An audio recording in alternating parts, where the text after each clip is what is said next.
们掌声欢迎士林灵粮堂主任牧师刘群茂牧师。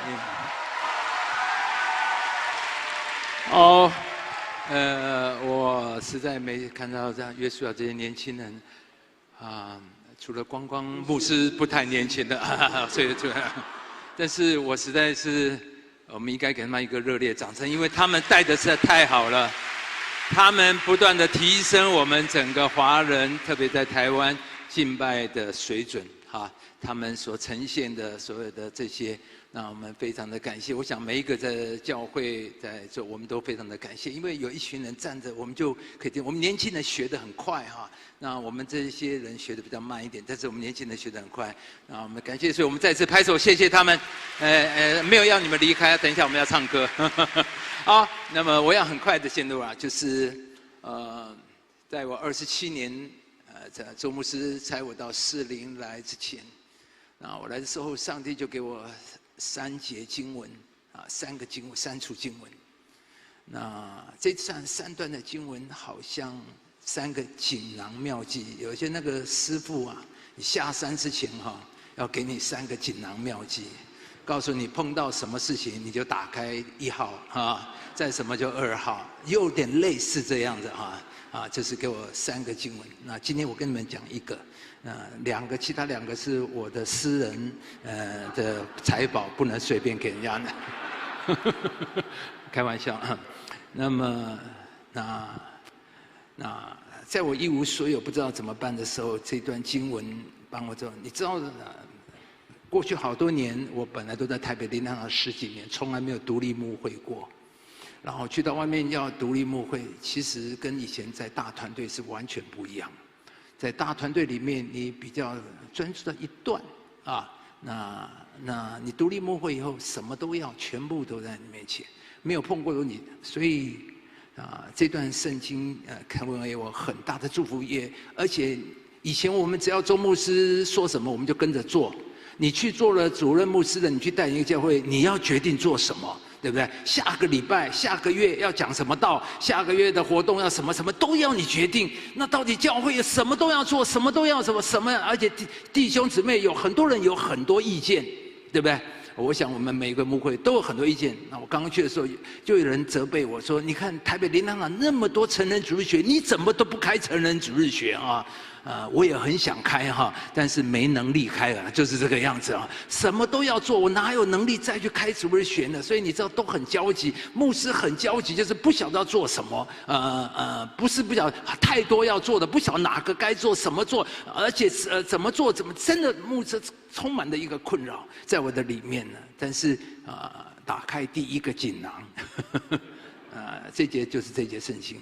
他对我说：“这是耶和华指示所罗巴伯的，万军之耶和华说。”下面我们一起来读来，不是依靠势力，不是依靠才能，乃是依靠我的灵，方能成事。大山你算什么呢？在所罗巴伯面前，你必成为平地。我们都知道，在旧约结束这段圣经，在旧约结束，在最黑暗、最低落、最低迷，在最不能的状况里面，神说：“大山你算什么？”我们玫瑰牧会的人，我们都知道，前面牧会有没有大山？非常多大山，而且是你挪不动的大山，你根本推不到的大山。你看到大山，你觉得自己很渺小，很渺小。可是神说，在所罗巴伯面前，你要必成为平地。神特别提醒我，到了士林一定会有很多的大山，但是它要成为平地。而神特别提醒所罗巴伯：你渺小，你不能，你不会，你做不了，你改变不了。这就是我到士林的时候强烈的感觉。我没有人，没有钱，看到今天的敬拜团多么的羡慕。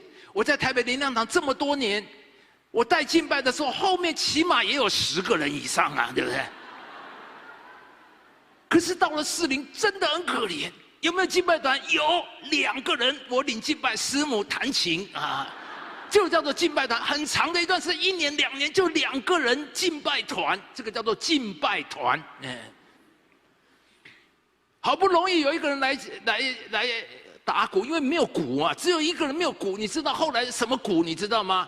有一个玩具鼓来了，你知道吗？那个玩具鼓是上面有6格这样子，铿铿锵锵，这样也叫做我们的鼓。哎，可是我听以前的录音带哈，哇，以前很有恩高呢，哎。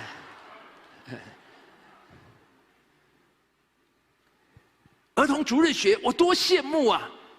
每1年级1班，在士林我刚去的时候，0岁到12岁几班？1班哦，这些很多主任牧师都了解，真的1班，全部加起来1班，难怪儿童主日学的学生都跑光光，怎么受得了？哪一个家长受得了？全部都1班，我的孩子要到底那个，因为没有资源，没有老师，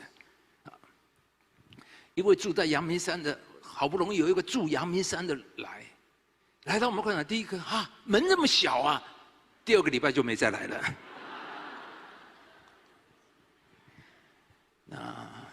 但神对我说，本来就不是靠你，而是依靠圣灵。我们回头看这一节，他说依靠我的灵，方能成事。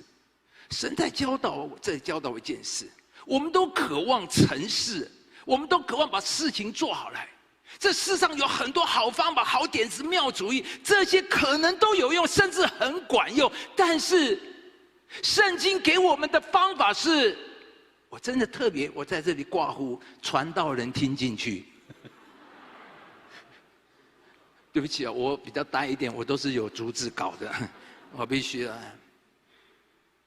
传道人听进去，你听多少，你的牧会就会有多少。这是我个人的体会了。依靠神的灵，方能成事。今天我们在座有好多主任牧师，还有传道信徒领袖，我们多么想把教会建好来、建立起来，我们多么想成事，每一个人都想成事。我们人最怕的就是一事无成，而圣经告诉我们要成事是靠圣灵来成事。像我跟佳韵啊，这么软弱，有那么多缺点、缺陷。在牧会里面，我们犯过多少的错误，正印证了这一节圣经告诉我们的：今天士林如果有什么成就，就是依靠圣灵。我跟大家分享，我刚刚到士林来的时候，真的眼前一望，前途茫茫，真的那种茫然茫茫，因为我没有做过，没有带过，我也不知道将来会怎么样。我只有紧紧的抓住圣灵。那时候我们那个会堂在合体很近，我就常常到合体去祷告。你知道为什么常常去合体祷告？因为没事做嘛。教会就没有事做，也不是啦，真的就到合体去祷告，真的只能紧紧抓着哭求神。常常上合体去，一去就是7个小时。有时候周6一整天就祷告一整天，因为我说主啊，明天你要讲什么道？有谁要听你的道？台北灵粮堂离开士林才15分钟而已，人家那里要听周牧师讲道，我是哪科？人家随便车子弯一下就跑到台北灵粮堂去了。说真的，我那小嘛，台北灵粮堂都是资深的，对不对？这些都是大佬，这些对我们来讲，我们这些是什么？谁要来在这边呢？所以我只能紧紧的靠圣灵，呼求圣灵。那师母我家里好长一段的时间，我们都是4点多就起来祷告，因为没有别的办法，没有别的办法。所以从此我不会的，圣灵就引导我去学习；我没有的，就让我遇到贵人来帮助。每一位同工，你要知道，你非常需要贵人，知道吧？有人拉你一把，可以少走3年路。我感谢主，我一出来传道就遇到周牧师这个贵人，真的我很幸运，一出来就遇到周牧师，在灵粮堂这么好，在相对上这么最健全的一个教会，所以我出来传道，我的心、我的牧会观，我整个都建立在一个很好的根基上面。那我再次，我独立出来牧会一路来，我真的神让我不管每一个领域，真的我们很多都不会，很多都需要人的帮忙，需要人家来教我们。圣灵就会赐下蓝图、组织、计划。圣灵就会来把那些原来是欠债的、困窘的，变成了大卫的30个勇士。亲爱的同工，我们都想成事，有一个成功的人，成事人生。我们都希望好好的建造教会。可是27年前，神就告诉我，有很多好方法，但不是依靠好方法。没有势力，不要遗憾沮丧。我讲这句话是因为我真的当时很遗憾沮丧。刘竹春牧师到我们那边来聚会，跟我预言，就说会有很多瞎眼的、困窘的、那个瘸腿的会到你们教会来。我说神啊，怎么都是这种人来啊？因为我从台北林良堂来，大安区的都一对一对有模有样的那个中高阶的那些公务员也好机关，可是在士林来的都是瘸腿的、瞎眼的。我说主啊，我也很想看他们有一对一对像样的夫妇走进来。真的士林很少好好的一对夫妇走进来的年轻人，没有。现在我都觉得主啊，怎么会这个样子啊？走过来，我彼此勉励弟兄姊妹。神告诉我说，不要为这个遗憾，因为本来就不是依靠势力，不是依靠才能，是依靠神的灵帮人成事。有了神的灵，我现在告诉你，有了神的灵，你需要的方法，合适你的方法才有用，才会带进来。而你没有的，圣灵自然会带来。我知道我们开创的时候、开拓的时候，我们都是资源很缺乏，大家都是就是所以那时候去的也是。有一天呢、我就去我们一个弟兄去探访，他是开小自助餐店的。那我去的时候，他正好跟一个朋友在聊天吃饭。那我就说，哎，我顺便来吃饭了哈。那你们聊完了，我顺便探访，我也是来吃饭。我就吃，他怎么聊完了？他那个朋友，他只是跟我 say 个 hello， 他就介绍我说，哦，这是我们教会牧师哦。他们就继续聊，然后我就吃我的饭。才走过来，他聊完以后，那个人就走过来，就拿了一包奉献给我。哇，我一摸很厚呢，哇！后来我想想，不可思议，谁来吃饭？这中午吃还带一包钱，那个钱是包的好好的，好像准备就是要给我的一样了。我告诉你，神其实就在告诉我一件事：如果是有需要，神可以叫乌鸦叼饼来。后来我们有点增长，我们就要搬一个地方，那个地方装修，哇，一装修要几百万，对我这很大的压力。一个刚开始装修要几百万，我去哪里找钱？有一天我们的同工打电话说，有人奉献100万，我吓一跳。士林我哪个不认识？谁有能力奉献100万？哪一个看以前藏了那么多钱，我都不知道哪个有钱人在我们藏在这边。我一扫描，全部都没有。我确定我们那个时候没有一个人可以不是很久奉献100万，是一笔奉献100万的呢。那已经是快要23、24年前是，那奉献100万真的很大。对我来讲，我第一次吓到收到一笔100万的奉献。后来有一个同工跟我说是某某人，我说不可能是他了，因为我去探访过他，我去他家的时候连椅子都没有，是坐在地上的。这种人怎么会有100万？但是长话短说，不管说了，神就是告诉有需要，他可以从天上掉钱来，没钱的人也可以奉献100万。弟兄姊妹，上帝有的是办法把钱给人，对吧？所以从此以后，我就再也没有贫穷过。有一天，突然有一个人，已经很久没有来聚会了，他突然就打一通电话来，就说神感动他要跟我们建堂有份，就跟我们要了账号，怎么汇钱进来。哇，我当然充满了期待啊，但是能够期待的，但是第二天，竟汇进来了3000万。上帝可以从天上掉钱来，上帝可以感动某人说你要跟他那个对建堂有负担。这个是不是我能够讲的？而且这个人离开很久了，根本跟我没有关系。我要分享这些，只是要跟弟兄怎么样？倚靠圣灵，因为你没有的，神都有；你不会的，圣灵都会教你。神从我第一天到士林就告诉我，倚靠圣灵，帮人成事。其实这也是我过去50跟着周牧师这么亲近的看他。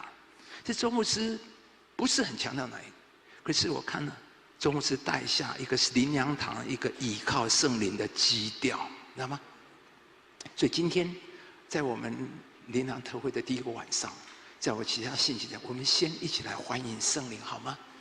我觉得所有的一切，在旧约最后一段，神说依靠神的灵方能成事；在启示录新约教会的一开始，耶稣对门徒说要等候父所应许的。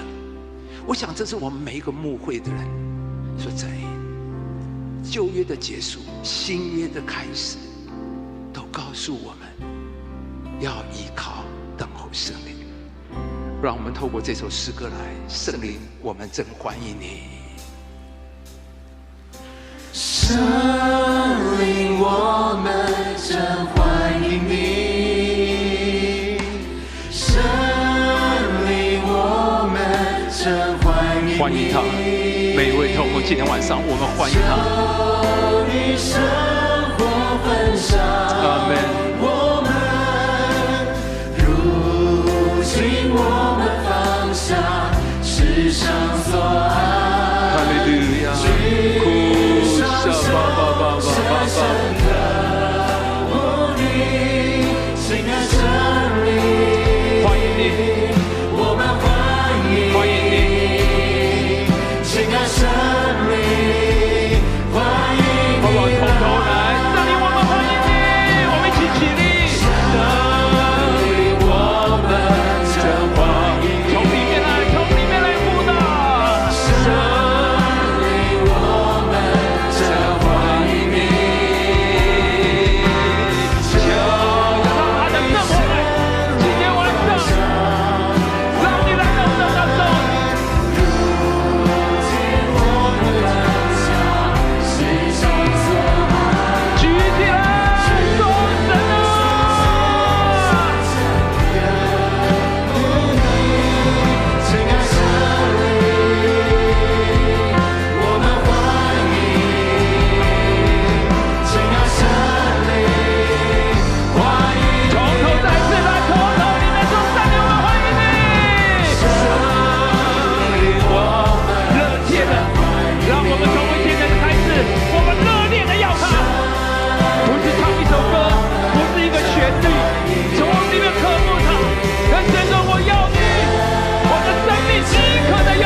谢谢你，你非常的爱我们，你非常的爱我们，你非常的爱我们。圣灵，我们谢谢你，你爱我们，你喜欢在我们的当中，你喜欢住在你的儿女的当中。我们欢迎你，圣灵，我们欢迎你，欢迎你，欢迎你。阿们。请坐，谢谢。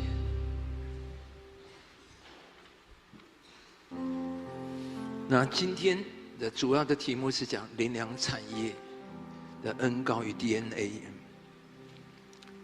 我要说，我在灵粮堂服侍40年，从我第一天传道就进台北灵粮堂。说真的，我会进台北灵粮堂全职，真的是神很奇妙，因为我不是灵粮堂，我哥哥跟周牧师比较熟。那其实我那时候恰好碰到周牧师，我正在一个问题说，我要问周牧师，怎么样能够确定被神呼召全职？我是要问他怎么确定？你知道周牧师回答我什么？你就来啊，你就来啊。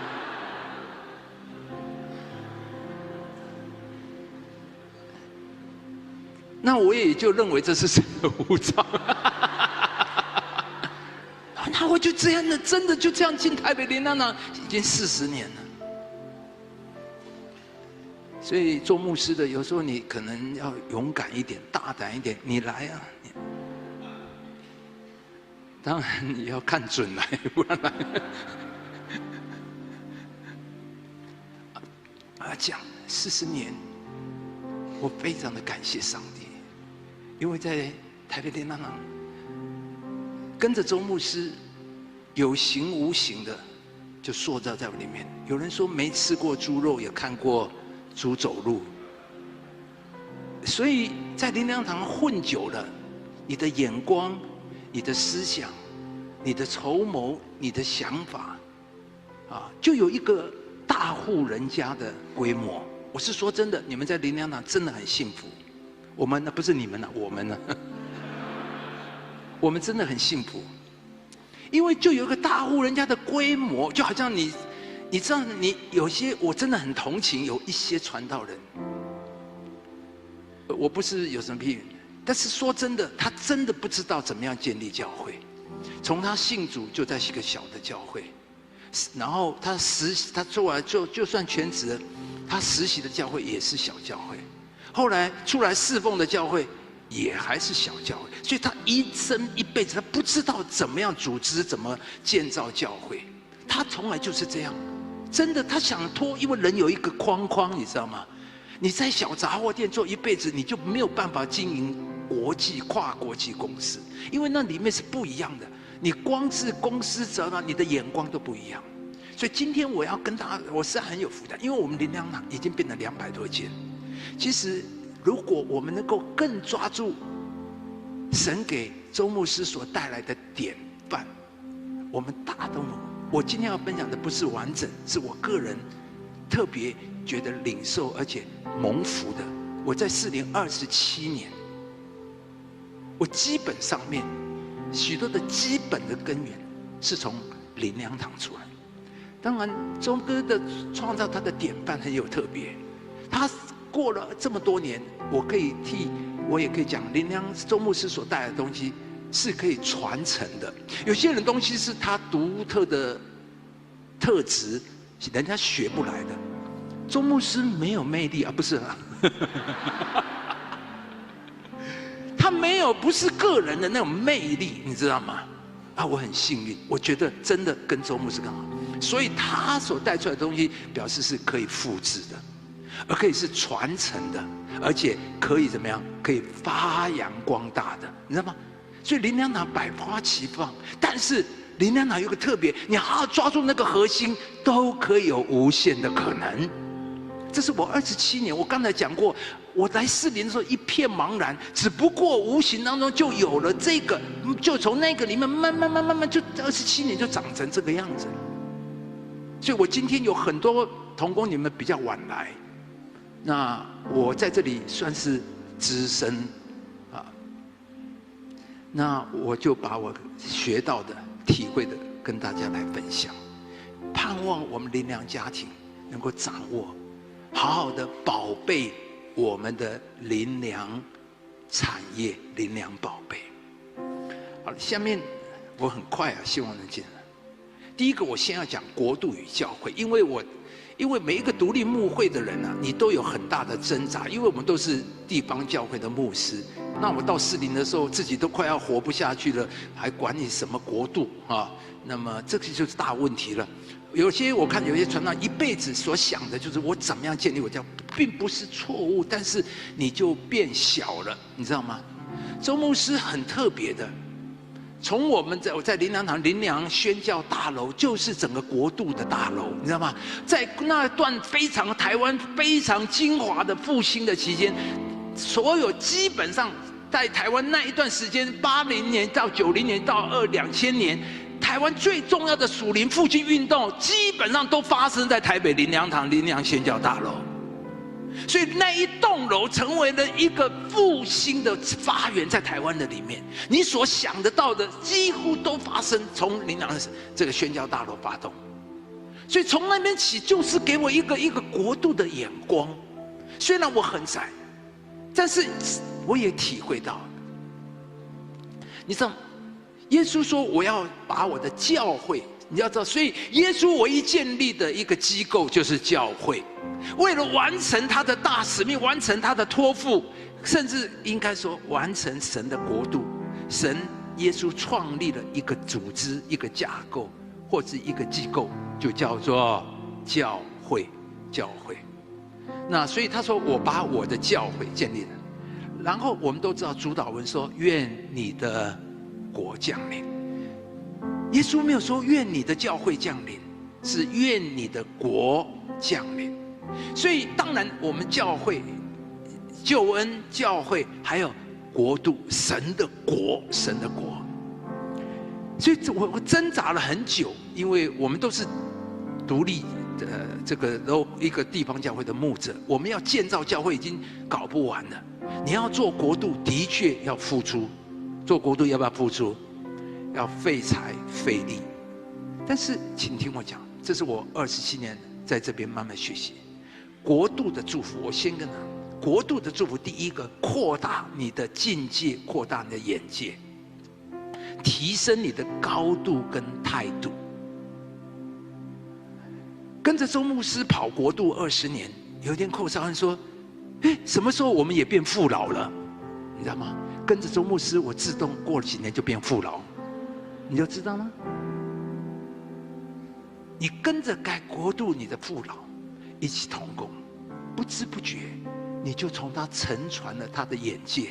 我们里面有时候常常乱聊，其实周牧师无形当中就在打开我们。当我们国度一起讨论国度的事情的时候，你的牧会观就不断的脱产，你就从别的牧者、别的这些，你去学习非常的多。这是第一个，你一定会提升的。参加国度，你一定会提升，一定会提升。第二个，我太多了，我只第二个，你会结交一流的同道。每一个传道人，你非常需要同道，没有一个传道人够。我们灵粮堂已经非常好了，但是在你的地区里面，结交一流的同道，请听我讲，每位同工，你和什么人在一起，你就会变成怎么样的人。我再跟你讲，你跟什么样的人在一起，你就会变成什么样的人。就因为我参与国度这27年来，我结交了寇绍恩、萧祥修、杜明达、杨尼亚，再加上跟着周牧师跟曾国生，跟着这些人，我告诉你，你想平凡平淡都很难。我是说真的。你跟着萧祥修啊，你真的不能没信心，都要装着有信心，就是这样的，你就被撑大了。你看着他们的态度，看着他们做的，你跟曾国生，他已经这一把了，他又不是这是传道人，他比我们还激动，每次我说我怎么没有眼泪啊？我怎么没有眼泪？你跟这些有热情的人，你真的不能没有热情啊！你看这些人都不退休的，周牧师80岁了，所以我从此我不敢有退休的观念，没有退休的，没有啊！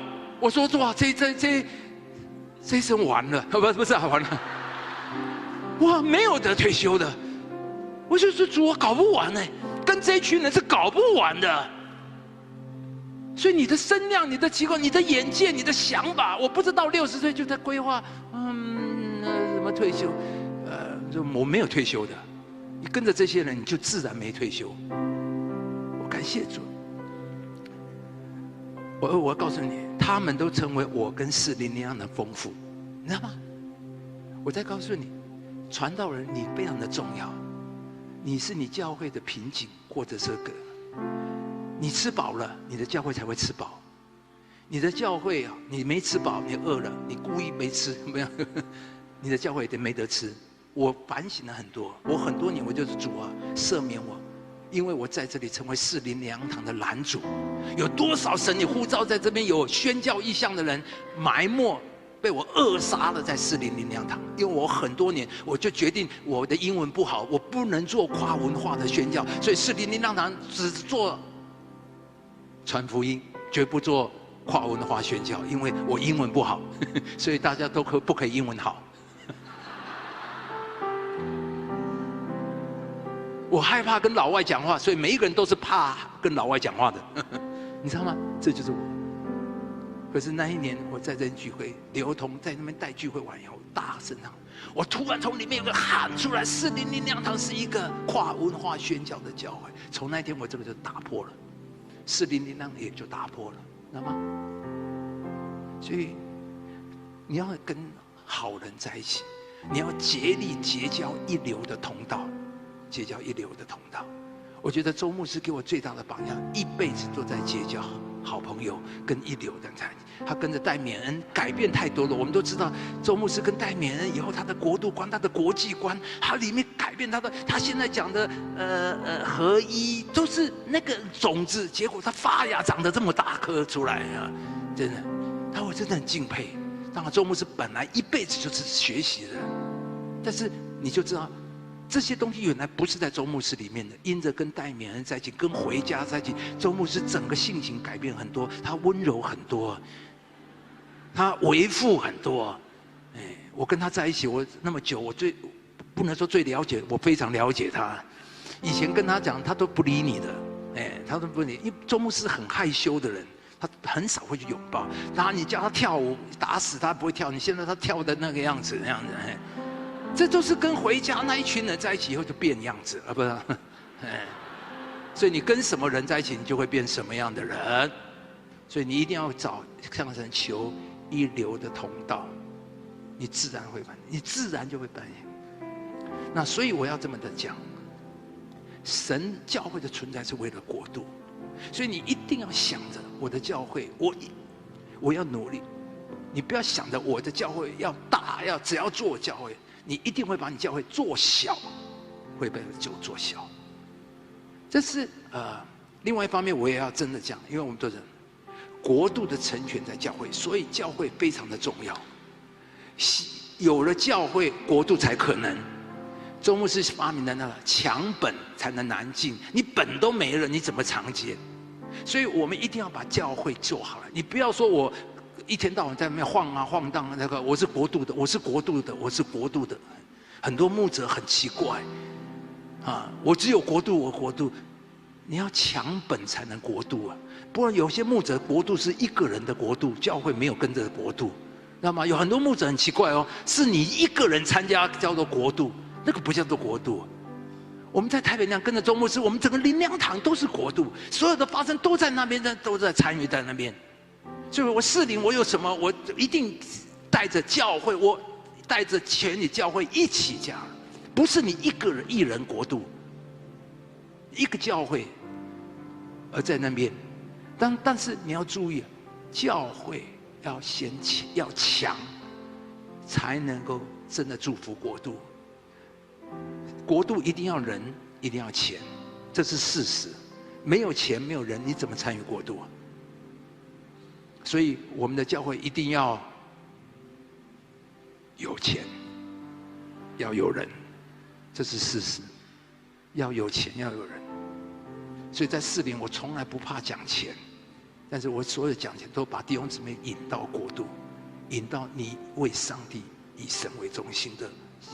好了，那下面我要很快的讲，对不起，今天实在是，好了。下面我要讲什么叫做灵粮 DNA， 我自己叫做文化，高能量灵粮文化。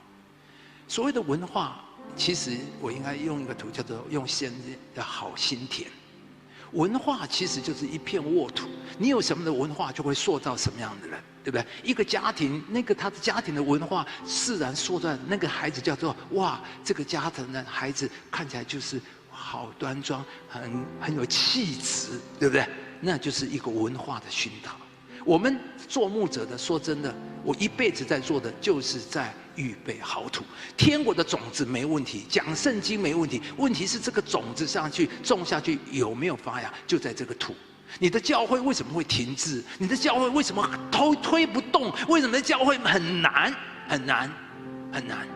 有人说士林灵粮堂的教像军队一样，因为很多年来，我把这块土变成了一个好土。可以动的，是能动的，是能动的，是它能够行的，它能够行的，等等这些，那就是很多年你怎么塑造你教会的文化？你怎么塑造你教会的那个气氛、那个氛围？你要怎么创造这个文化？商业周刊呢有一篇文章，就是对手偷不走的优势，就是高能量企业文化。我们都知道啊，这个画虎不成反类犬。我们都知道很多东西不是你学个外面就可以。我们幸福小组，大家台湾的教会哪个不学幸福小组的？那你做成了吗？很多人，就是做一次死一次这样的，因为你没有那个土，你的土没有嘛，不是你学的。小组教会敬拜赞美也不是你学个样子，不是那个，有很多东西。是你的本质，那个土不对，你的文化不对，人不对，他根本就做不来。很多人学 Toyota 的企业，他说现在你上 Google， 什么好方法、好策略都有，都可以学得到，但是你做不到，因为你不是 Toyota， 你的公司不是 Toyota。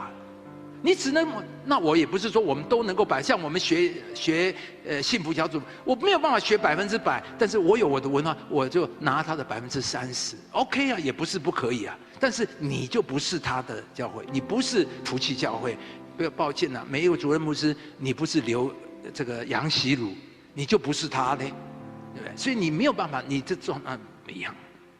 那么所谓的文化，基本上面就是一个信念、态度和价值观，是价值观的行为。赛克牧师啊，用比较我们教会的术语，赛克牧师讲了3个 S， 我觉得这个给我很大，每一位牧者你要抓得到这个。他是说一个金字塔一样分了3层，最底层是 spirit， 再来才是 structure， 最后才是 strategy。可是我们在教会研习会，大部分学的都是什么？都是最上面的方法策略，是不是？啊，我们有方法，我们学幸福小组可能是一种传福音的方式，可是我们用在很多的力量在学方式，结果你知道不管用的。在方式之前，你要有一个好的架构。为什么247在40推得这么快？因为我们本来就有很好的架构。很好的架构，247有些人推不动，有很多原因，但其中有一个，为什么我做了几年都还可以做那么把握，继续的把握？因为我就在我有一个好的架构，我只要东西架上去，它就能够继续跑，对不对？但是之前你有好的架构，就让你的土好不好？你那 spirit， 你的文化，你的里面的灵，里面的态度，你的信徒对于侍奉的态度是什么？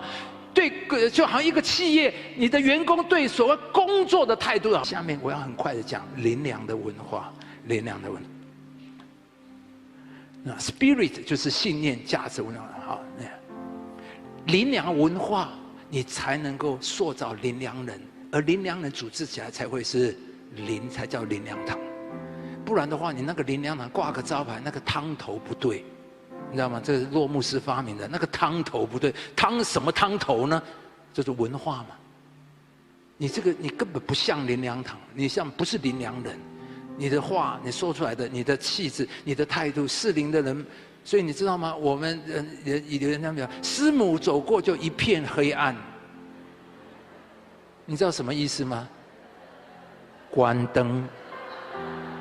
你像现在的有人一大间教室，所有的灯都开，现在很多人根本没有这种关系，甚至我们同工没有一个人进去就把全部灯打开来，哦，不用钱呢。冷气开，越冷越好，穿外套在里面，还要开很冷。这怎么可以呢？这是神家的钱呢！我就跟他们讲说，你对神的钱哦这么不在意，神不会把钱给你的。那我为什么有钱？因为我把神的钱看得很紧。这些说真的，师母走过去关灯，常常他受伤很多，我都拜托你不要去关灯好不好？你都得罪人呢，真的会得罪人啊！那又不是省他的钱，但是就这样。所以我们现在同工啊都知道，在我们办公室。今天乔老师，我们吃完饭，他带他去办公室。我们一出电梯，师母说：“怎么那么暗啊？”他们都笑一笑，因为他们也知道在办公室不能随便开灯的。当然有时候师母也说：“你要开灯啊，你要开灯啊。”你做事就要开灯嘛，但是你没有做事，你就不要开灯嘛，对不对？就是这样。不过我告诉你，我确信啊，人的由奢入俭难，对了，由奢入俭难啊，对不对？你用惯了以后，你要节省真的很难。可是我们的同工从进来就变这样，所以他们的以后神就会 trust 他。我告诉你，神在找他能信任。你看你用神的钱，你用的那么大方啊；看你用你自己的钱，你就那么好谨慎。用神的钱，用公家的钱，没问题，没问题。那神怎么会把钱给你呢？这是自然的嘛，做老板的一定都知道的，对。那所以我想这些都就是好了。第一个呢，就是渴慕圣灵，强调祷告。我进灵粮堂的第一天，上班第一天就是晨祷。真的，周牧师他们很厉害，从我进灵粮堂就是要祷告，一辈子周牧师都要我们祷告。这个不用讲了，大家都知道。到现在他还祷告，很长一段时间。周牧师又讲，大家记得吗？周牧师讲那个什么轮中套轮吗？还发明了一个什么那个祷告，虽然那个后来不管用啊，不是啦哈。一辈子他就想要祷告，虽然很多方法都不太管用哦。他以前就要我们247祷告了哈，要我们祷告到人，因为我们那些传道人都没有人要接班，说传道人只有2点一班，4点一班嘛哈。然后2点睡到了2点的人呢，祷告到2点就叫那接班的人就祷告。我有一天我们就受不了，说周牧师，我们这样要祷到什么时候啊？周牧师就很生气，祷到永永远远呐。后来果然不久就取消了，因为做不下去了。但是他一辈子就是要祷告啊。但是我跟他讲，就感染的那种祷告，你知道吗？以前我们电话祷告啊，什么这个什么都找到出来。真的，这就是注重圣灵。刚才我们讲，我们没有在第一个那你知道吗？我要跟大家分享，就是因为这个，让我士林那样。1995年我刚来，我是95年到士林任职。我觉得真的，我做的最对的一件事情，就是我开始了追求圣灵、追求聚会。你们现在觉得很平常，但是1995年的时候，台湾几乎没有这种聚会，因为我也不会，我也不知道那是什么。那个时候以后只有国外的，还有晨露会被人点火按手。我们这个是谁啊？以前都要等老外来为我们按手，圣灵充满。以前没有。我说主啊，但是我一定要圣灵，我不知道怎么做，所以我就开始，反正就做，就追求，我们就在祷告，就开始追求。但是我告诉你，真的你要圣灵，圣灵很怜悯。开始做，哇，突然变成超级讲员，哇，一按手就倒，一按手就倒，啪就倒呢，很厉害。那时候功力很强，所以从此以后，你知道吗？我可以说我们85%的组员都会说方言。我们受洗的时候一定会被圣灵充满跟说方言，所以换句话说，你就带来一个有动力的小组事工跟团队。就是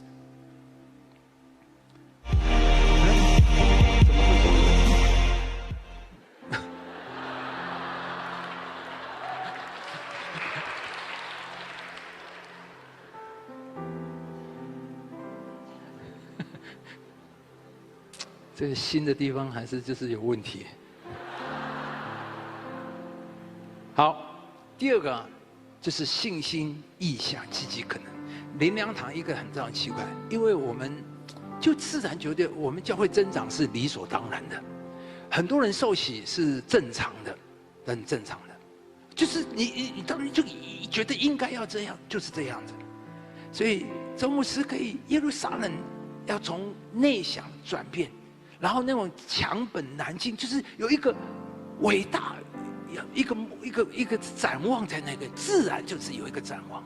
所以每一位同工，你这样子领受一个盼望里面的喜乐，一个明亮的。你当一个牧者，你喜乐吗？你觉得你讲道的时候带给弟兄姊妹的是沮丧还是低落呢？这一段呢，我要跟大家讲，亚伯拉罕的神就告诉他，你要看，把你所看的，我都要赐给你，我都要给你。所以神就教导这些圣经，告诉我一个秘诀：你要得着，你要先有看见，看见的都要赐给你，看见都要赐给你。约尔牧师说，如果你无法想象，如果你无法看见，事情就永远不会发生。如果你不曾想过拥有它，它就永远不会是你的。其实真是你要体会，如果你从来没有一个目标，没有一个意向，没有一个，所以神一定要把意向放在人的里面。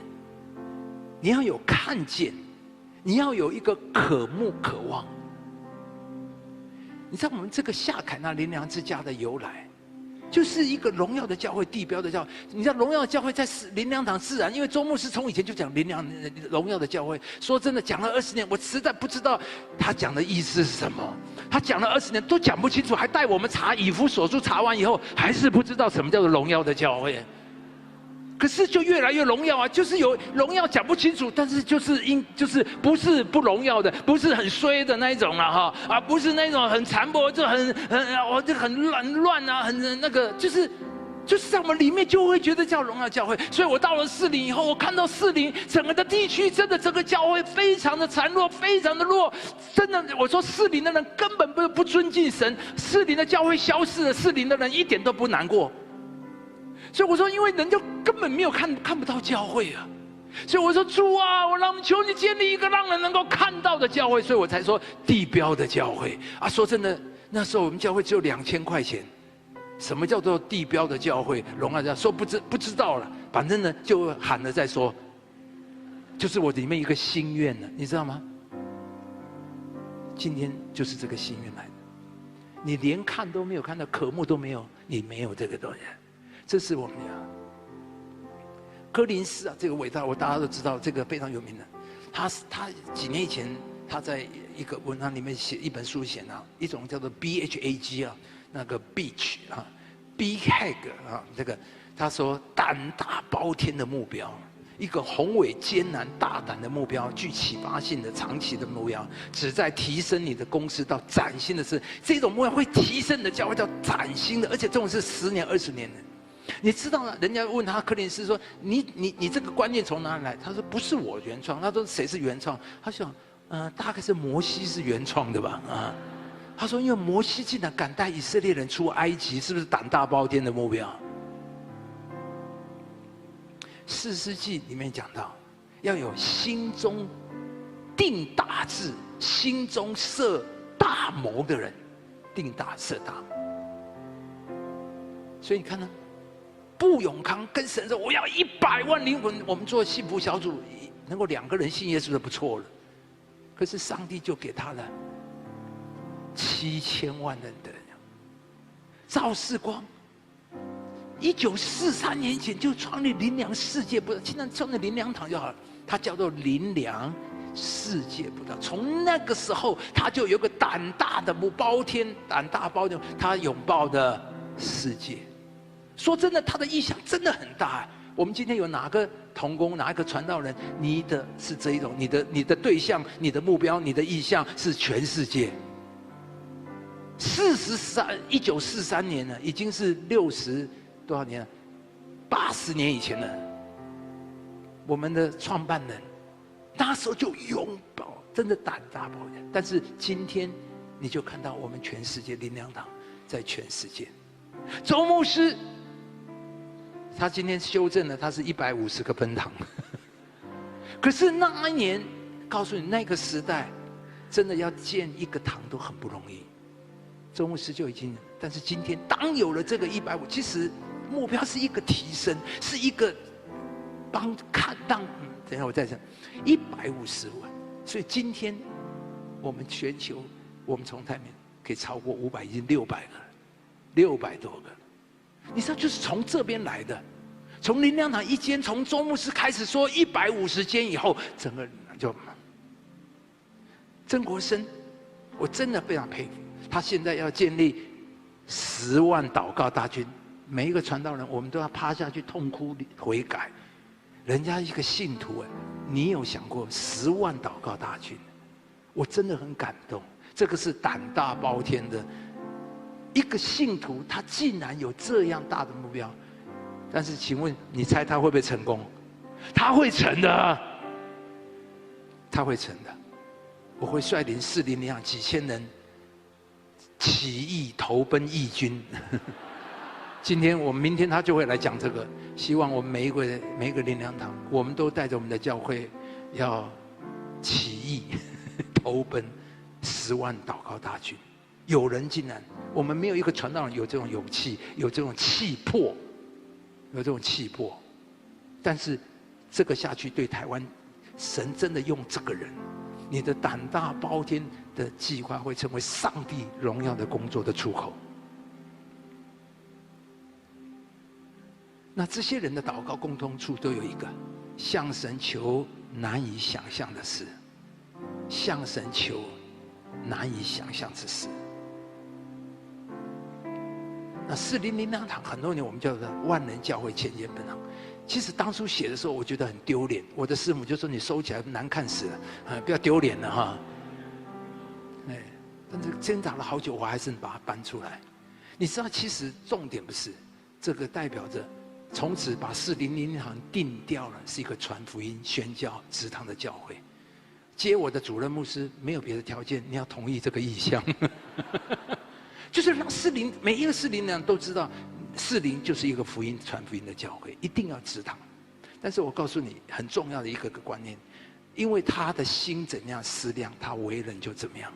这句话的意思就是，你怎么看自己，就会变成怎么样的人。我在讲。你怎么看自己，你就会变成怎么样。你怎么看你的教会？请问你看你的教会是什么教会？我看我的教会是一个万人教会。我不是说我就一定能够达到。其实所有的目标，那个企业那个柯林斯讲的这种说胆大包天的目标，重点不是，而是要提升你整个的公司的层次，你知道吗？你就转换了，你从此就一个你的思想、你的规划、你的期待。就会变成什么样子？所以从那个时候，我27年来400，前面的15年我几乎没有拖一个堂。自从我想了这个5年8年，就是这5年写下这个意向以后，我们现在已经有31个分堂分点示播点，包括我以前最怕的英文的跨文化的，我们在以色列拿撒勒有一个君王之家，是一个阿拉伯人的教会。我们在尼泊尔有一个加德满都的恩典灵粮堂，我们很快的，我们会在另外一个在面还有，所以我们400，我们胡志明等等，夏凯纳灵粮之家，我再一次不断的告诉我们弟兄姊妹，搬进来它是什么？它第一个，它是耶和华祷告的殿；第二个，它是国度岐山的。这是我告诉你，我就是这样开始认定400。夏坎纳就是这样，我们是一个国度的教会，岐山的教会，我们是一个复兴的器皿，是一个宣教者。请我来讲，因为今天我们会举办在这边礼拜6，我们这几天我们真的是就是人仰马翻啊，我们同工都累坏了。但是为什么我愿意？因为我认为我就已经是灵粮堂就是一个器皿，是一个国度的教会，所以我就愿。如果我只想我自己，我干嘛给你们用呢？我干嘛给你们用？我自己用就好了。今天你们冷气也不要钱，今天灵粮网络欠我，我花那么大的力气做那么多的事情，要费好大的，我真的摆上干嘛？因为我是国度的，我看自己的国度教会，所以我就会有国度的行动，然后我就会变成国度的教会，知道吗？你不先看你是国度的教会，你就走不出去。我干嘛要做这个事？我如果只为我自己，我就不要。我慢慢来，我可以以后慢慢来再讲嘛。有空再来给你用嘛。我不会用在这个人事。就因为我认为，我看我，所以你怎么看你自己，你就会变成什么样的人。所以我知道，当我这样看我士林以后，我们教会就会变成这个样。我开始讲我们教会是73的教会，我就教导弟兄姊妹，你相信你要在世界足坛要宣告，我是承受产业，我要得地为业，在每一个山头里面，你要去那边足坛。这是亚伯拉罕到了第一站事件，跪下去足坛，他就得地为业。他在那边宣告，因为神说我要把这地给你，我就带领弟兄姊妹，我相信神就不断的开启我在职场上的一些经文、一些认知。所以弟兄姊妹，这是非常非常的重要。好了，那我不能再讲了，因为下面我说应该请本尊出来讲，我只不过附带一下这样。欢迎周牧师，我们的本尊来哦。哈利路亚。